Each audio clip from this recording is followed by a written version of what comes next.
बुलेटिनच्या सुरुवातीलाच एक महत्त्वाची बातमी आहे। येत्या अर्थसंकल्पानंतर पेट्रोल आणि डिझेल स्वस्त होण्याची शक्यता आहे। देशातल्या उद्योजकांच्या सीआयआय, फिक्की आणि असोचेम या तिन्ही संघटनांच्या प्रतिनिधींशी आज अर्थमंत्री आणि अर्थ मंत्रालयातील सचिवांची अर्थसंकल्पाआधीची महत्त्वाची बैठक झाली आहे। या बैठकीत उद्योजकांच्या संघटनांनी 3 महत्त्वाच्या मागण्या मांडल्या। त्यापैकी पहिली मागणी पेट्रोल डिझेलवरील उत्पादन शुल्क कमी करावं ही आहे।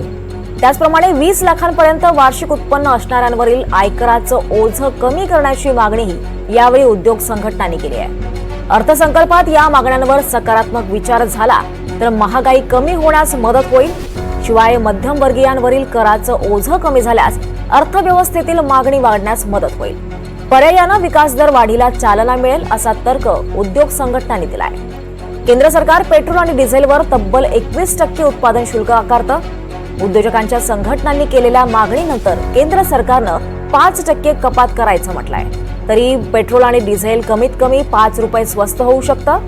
शिवाय मूळ किंमतच कमी झाल्यानं राज्य आकारत असलेल्या वॅटच्या दरानुसारही प्रत्यक्ष ग्राहकांना लागणाऱ्या इंधन दरात आणखी कपात होऊ शकेल।